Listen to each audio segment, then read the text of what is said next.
Now, in the summer of 1990, everybody was all about Dick Tracy, and that was due mostly to the film that had just come out. There was also an extensive marketing campaign by Disney, which ended up costing them about as much as the movie. So there were plenty of tie-in items. There were McDonald's promotions, which you probably never won, and there were really hideous action figures, which you thought twice about purchasing. But most importantly, there were also Dick Tracy video games.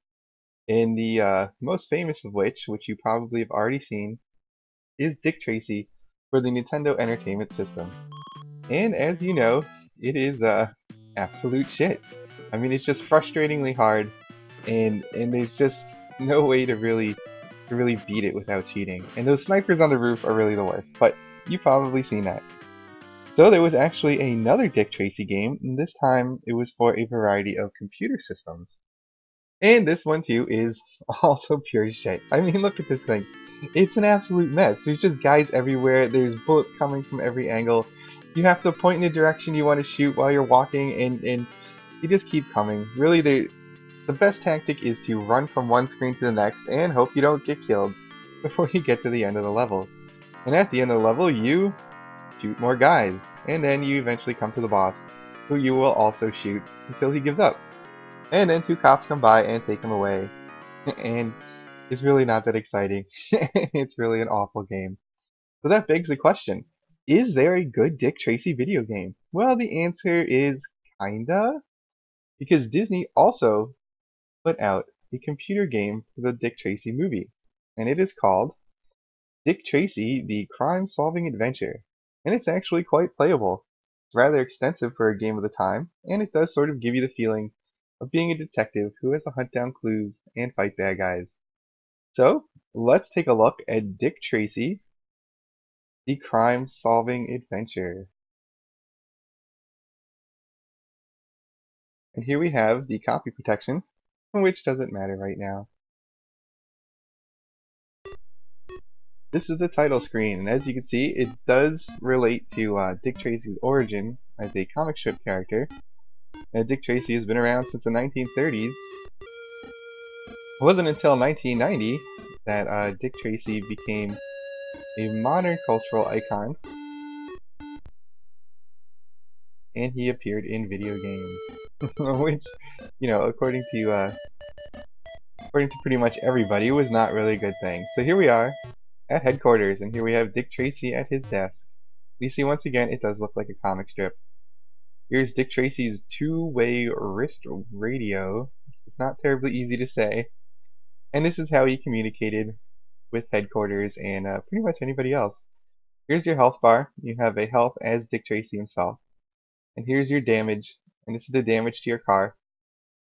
And here are the options to go to the crime lab, the squad car, the squad room, or the rogues gallery. So let's patrol the streets as Dick Tracy, the Crime Stopper. Now, the first thing you'll probably notice is that this does look a little bit like the Nintendo Entertainment System version. That's because Nintendo's game really wanted to be this game. But it just it just failed miserably. And here we'll drive around until we get a call on our radio. And the radio will let us know that there is a crime that just happened. Tracy receives the following crime report. Crime, a mugging, location 107 J Avenue. So while you're driving around, you'll notice that the streets are numbered and they are also avenues. So you can take an avenue or you can take a street, as long as you get there. So let's head over to 107 J Avenue. I'm on my way, and that was Dick Tracy's catchphrase at the time. So let's turn on the sirens, and let's try to find J Avenue. Here's F. And so we need to go this way, to go to J Avenue. Now there are other cars on the road, and the siren will make them stop, and sometimes they'll pull over, and sometimes they'll run right into you, and just eventually explode.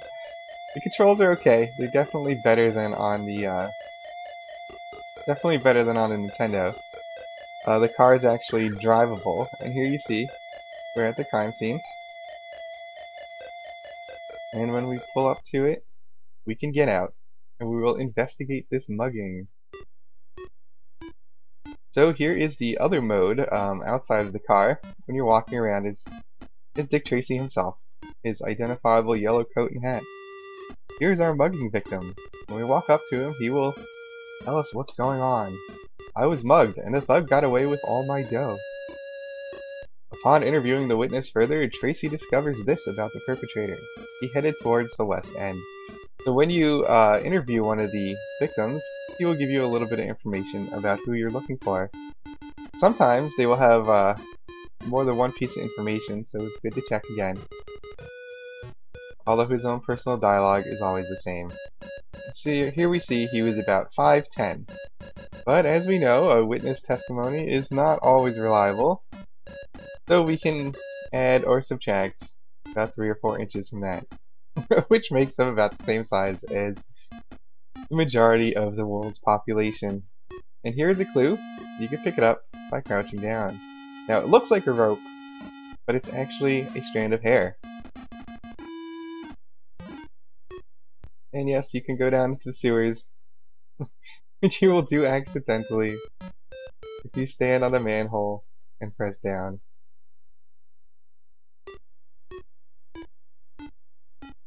But you want to make sure to pick up all of the clues, because without the clues you can't make an arrest. And here we have a fingerprint. Now this whole Dick Tracy on foot scene is actually more extensive than it looks, because you can climb up these ladders on the side of the buildings, which you will have to do when you finally arrest somebody. And you also have your trusty Tommy gun. But other than that, there's not much to do right now.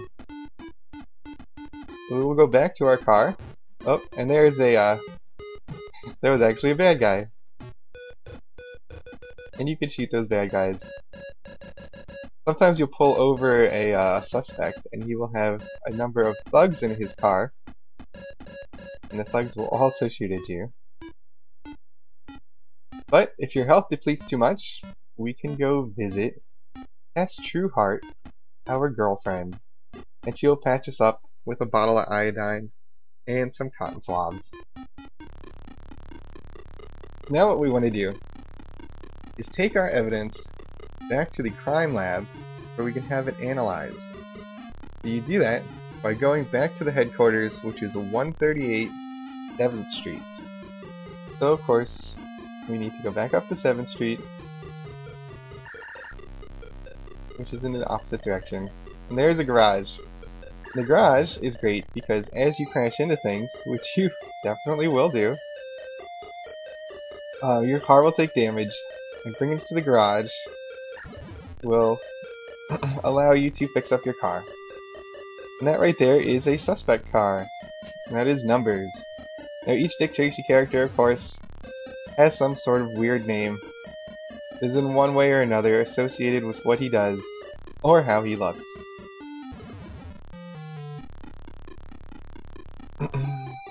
And sometimes it really is how they look. Like the Brow, or Flat Top, is probably one of the most well-known Dick Tracy villains. And here we are in the back of headquarters. Now we shall go to the crime lab. And in the crime lab, we will find our friend Sam Ketchum, not related to Ash in any way. And here are the results from the lab boys. The fingerprint is from someone who has a swirl type. And the hair follicle comes from someone who has gray hair. Good work, Sam. So what this information lets you do is check out the rogues gallery, and we can compare that information to what we know about a variety of different suspects. And here you have all of the Dick Tracy suspects. We have Rodent, who looks a little bit like a mouse. And we have Steve. Steve, who has an oddly normal name for a Dick Tracy villain. But he wasn't much of a villain, because I believe he's the one that the kid was living with in a shack down by the train yard. And we have Pruneface here, who as you can see, is very pruny, very wrinkly. Numbers, who I'm assuming is an accountant. And the brow, as I mentioned before, he has at least 4 foreheads. This is the blank. This is basically based on the character from the movie who had no face and was pulling a Yojimbo with a variety of different characters. And here's Influence. And here is Lips Manless, who you'll remember. It's a nice cement overcoat and dunked in the river. And here we have our information. So the crime was a mugging at 107 J Avenue on October 23rd, which is today. And he was about 5'10", and he lives in the West End. And this is about all we know right now. So Roden looks a little too short. So why not check out Steve, who is 6 feet tall, and his hair has gray hair. So we also know that our suspect has gray hair. So that's a good person to look at. But Pruneface also has gray hair. And Numbers barely has any hair. The brow has brown hair. And Influence has brown hair. And Lips Manless has black hair. So as you can see, you can scroll through each character, and right now it seems like it's either Pruneface or Steve. Steve the hobo. And we can go back. And so we can also check out the squad room where more of our police friends hang out.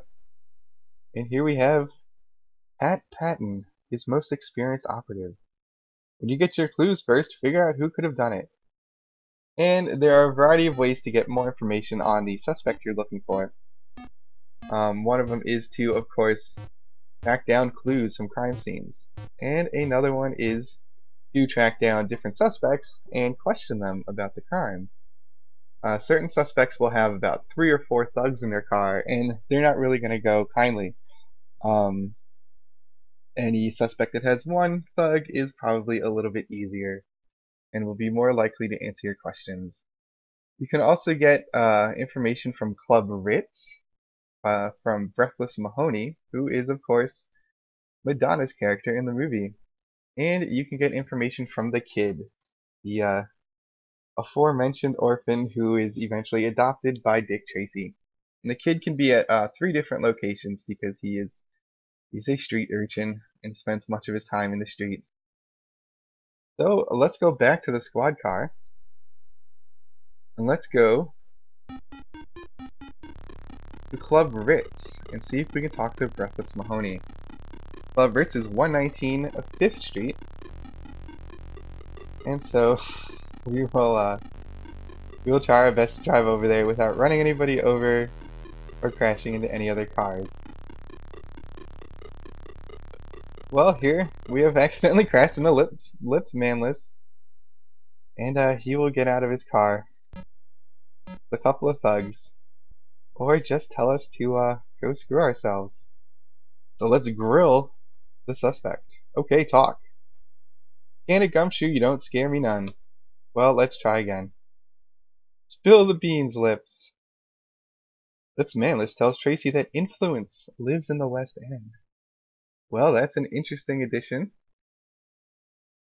Although I'm not sure he really helps us much with that. And that's about how you question suspects. Now, if he was not happy about being pulled over, he would have started shooting at me and I'd have to chase him all through the level. But let's go on to Club Ritz at 5th Street. And yeah, once you touch the cars, they do happen to just keep exploding until they explode completely. So the driving isn't the best. The driving is a little bit tricky, but you can get the hang of it, especially if you're willing to pay attention while you do it. So let's grill Influence. And of course they never really want to talk at first, but they usually change their mind a second time. Lips Manless lives in the North End, and we see that Influence and Lips are both informing on each other. So let's go back to the squad car and continue on to the to the nightclub and hopefully not crash into anybody again along the way. So really, if you go slowly, it's not as bad. You just press the directional keys to move, and you can also use the number pad if you want. And you can also turn on the siren, which will cause cars to stop and get out of the way. So the numbers you can follow on the bottom of the screen here. There's somebody trying to cross the street, and yes, you will run them over, so you should be careful. I don't think there's anything, you know, bad that happens when you run somebody over, but as an officer of the law, you should definitely try to avoid it. And here we are at Club Ritz, where Breathless Mahoney is the star attraction. As you can see, you can walk around, same way you do in the street scene, but here are a variety of people hanging around and enjoying the atmosphere. Now this is the nightclub that I believe was originally owned by Lips Manless, but was taken over by Big Boy in the movie. And it does seem like old school gangsters like to collect nightclubs and stuff. They're a great place for a cash-based business. So here we have Breathless Mahoney, who actually doesn't look anything like Madonna. And she tells us, right now we should know about this. The guy we're after lives on 6th Street. So that's a useful piece of information. We can actually check the Rogues Gallery at any time by pressing R. And so now we know we need to look for somebody who lives in the West End on 6th Street. Now Lips Manless does, and Influence does. They don't have gray hair. So let's check out where Steve lives. He, being a hobo, doesn't actually live anywhere. And we don't know where Pruneface lives either. So what we're gonna have to do is try and track down a couple more clues. But I will just show you the rest of the game instead of actually trying to beat it, because you get the basic idea. Collect the clues, match them up with the Rogues Gallery, you hunt down the criminal, and you arrest him. And if you don't arrest the right criminal, then you'll get demoted, eventually being demoted down to traffic duty. But if you do catch the right guy, then you will be promoted, and that is, of course, a more ideal situation. So let's go and check out some of the other characters from the movie. Now the load times are pretty good. It's a little slow. You might have to adjust the cycles if you're using DOSBox to and get the screen and the audio to really work right. Normally this should have like a Disney audio source, so the music and the sound effects might actually be better. But right now I'm just using the internal PC speaker, which is okay for the time. And the graphics are actually quite nice. The animations are quite good. And this does sort of have a mark of Disney on it, in the fact that they actually took the time to make something that, you know, is fairly enjoyable. There weren't many detective games out at the time like this. The Police Quest series were pretty close, and of course I've played Blue Force before, but that's a little bit newer. So let's go check out Tess Trueheart, our ever-loving girlfriend, who lives on 1st Street. Lives in 88 1st Street. So it's back this way. You are going to have to pay attention to where you're going, more or less, because you can drive right by the place you're looking for. And yeah, the cars just continue to crash into you, and sometimes there's really just no way to prevent it from happening. You do have to come to a complete stop when the sign is up, and then you can press enter. And when you're driving around, especially if you're trying to get somewhere, it's a pretty good idea to use the siren to get some of the cars out of the way. So here we are at Tessa's apartment. And As you can see, we take time out of our busy schedule to visit our girl. And we don't really need any health fixing up, but she would fix up our health. And sometimes you sort of miss the corner, and well, you don't miss the corner, and that's the problem. But driving a little bit slower does seem to help. And like I said, it's definitely easier than driving in the Nintendo version, because you don't have anybody shooting at you constantly.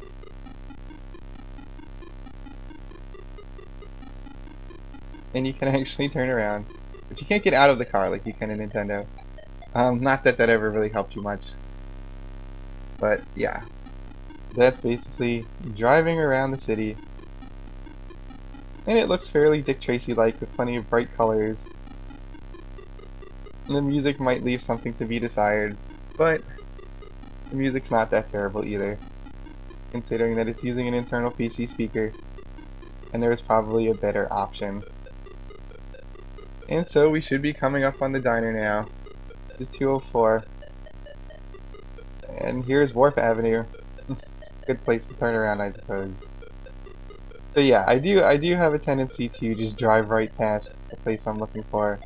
It'd be nice if the sign jumped out a little quicker.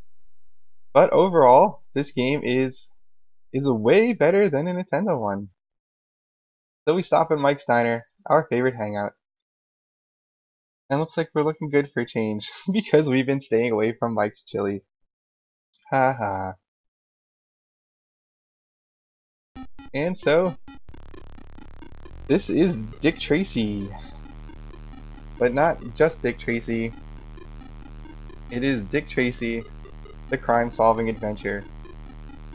And it's quite a fun game if you're into old games, and if you're into detective games, or if you're into Dick Tracy, you just want to play a game that isn't a huge steaming pile of shit. This is a game I could probably play for a little while, until I got bored of it. And each mission does get more complicated than the last. And the final mission is pretty much just like the movie, where you have to fight Big Boy who has kidnapped your girlfriend, and you rescue her from a dangerous situation. But I won't ruin the movie for you if you haven't seen it yet. And that is, of course, Dick Tracy, the crime-solving adventure on the DOS computer. And it was also on a few other systems, I believe. But this one is quite nice. Let's check out the credits. And here we go with the credits. This is the Detective Hall of Fame, which of course is the high score list here. It gives you days, hours, and minutes. And here is the credits. Here we can see there were a few people that worked on the game, and a couple of companies responsible for it. And of course Disney produced it. And that's about it. So this is a Dick Tracy game that is not actually awful, and is actually kind of playable, a little bit fun. It does give you a feeling of a detective. You have to hunt down clues and things, and there's plenty to explore and plenty to do. And even the street levels are quite extensive. You can climb up all the way to the top of the buildings, or all the way down to the bottom of the sewers. The controls are pretty good, and you can find this game for free because it is now abandonware. And it runs perfectly fine on DOSBox, as long as you adjust the cycles a little bit. So, thanks for watching, and be sure to check out my other videos.